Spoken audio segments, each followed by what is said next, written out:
Welcome to These Are the Blades of Our Lives, the skating show where I talk to you about skating like it is drama for your mama. On today's episode, the 2022 U.S. Nationals have completed, and I must say my dramatic little heart was made happy. While this was in no way Russian E30 level drama, it was nonetheless entertaining in its own way. First, I have to say, every time I looked in that stadium full of people, all I could think was, if this is not a super spreader, I don't know what is. And of course, as the event went on, more and more athletes tested positive. Aside from the health hazard of the situation, the event itself was pretty good. To start with, the U.S. ladies came out just as was predicted. Going to Beijing, we have Alyssa Liu, Karen Chen, and Mariah Bell. While the team turned out as expected, the road to get there was not. Right off the bat, the short program was completely different from what I imagined. Alyssa had a fall on her triple axel and found herself in third place in the short program. It was still possible for Alyssa to make a comeback in the long program and win it all. However, COVID had different plans. Poor Alyssa didn't even make it to the long program due to a positive test. Still, given the fact that Alyssa is the only senior lady with a triple combination, and the fact that she got COVID because of the federation, there was no way the U.S. was not going to send her. So Alyssa was named to the team. Now, as for the podium of the U.S. ladies, we had Mariah Bell as the new U.S. ladies national champion, Karen Chen, our silver medalist, and Isabel Levito making her senior debut with a bronze medal. First off, poor Isabel was without a doubt, in my opinion, the most underscored skater at U.S. Nationals. Honestly speaking, her technical components are really the only one competitive on the international stage amongst the U.S. ladies. However, this was not a competition to award the best skater of the night, but rather this was just a show to crown a predetermined team. I mean, I understand why Isabel's scores were kept down.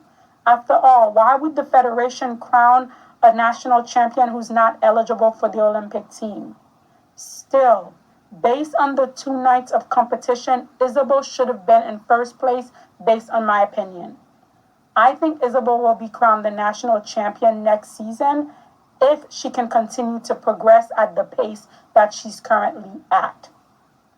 Now, the most dramatic outcome for the ladies was between the gold and silver medalists. On the surface, Karen had the cleaner long program, and if the Federation wanted, they could have made her the national champion. However, in terms of her actual jumps, while Karen stayed on her feet, her jumps were unfortunately not fully rotated. Basically, almost all of Karen's jumps were called under, which is why I can see the Federation placing Karen in second place. So as it stands, Karen is the national silver medalist. Instead, the gold medal was given to Mariah. I say medal given to Mariah because her long program was far from clean. However, I do feel that Mariah did enough to get the title. By that, I mean the Federation giving her the title is not that much of a controversy based on how she performed that night. Honestly, I think the main problem with the outcome is the fact that the judges placed Mariah nearly 3 points ahead of Karen. Had the final score been a lot closer, like less than a point, I think it would have been much more acceptable. Anyhow, when the dust settled, the U.S. women's team turned out exactly how we all expected it to be. Mariah, Alyssa, and Karen are on their way to Beijing. But the podium was not the only stories at these nationals. We had the most heartbreaking moment of these events with Amber Glenn's short program. Poor Amber had a tough go at it right from the start, And once the program was done, we all knew it was over. When Amber's scores and placement came up on the screen, her crying out said it all. Later, we learned that poor Amber had COVID. While her chances of making the team was very slim, however, to end her season that way must be devastating for her. And then to add to that, because of the positive COVID test, she can't even be sent to full continent. So literally, that national short program is the end of her season. On a more uplifting note, Gracie Gold finished top 6 in the short program. Her face after the performance was worth any national title or medal. Even though the long did not go as well, I hope the short program gave her either the motivation to continue or the closure that she needed. Anyhow, with the best triple in the ladies of that night, Gracie Gold was a revelation in the short program. As the ladies' event concluded, I found myself asking, what the hell happened to the U.S. ladies triple combination?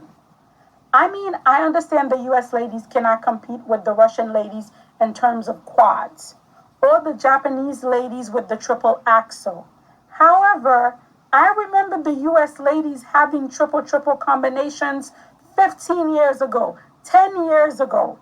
So why is it that the U.S. ladies are regressing in terms of their technical levels instead of growing with the rest of the international fields? I really hope the upcoming group of U.S. ladies, which will include Isabella Vito and Lindsay Thorngreen, will push the sport forward and triple combination will become standard once again for the U.S. ladies. Anyhow, with their under-rotated triples and triple-double combinations, Alyssa Liu, Karen Chen, and Mariah Bell are set to go to Beijing.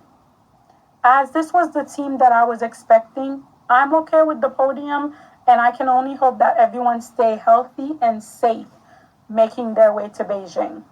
However, I know there are a lot of people who think the medals were not awarded fairly.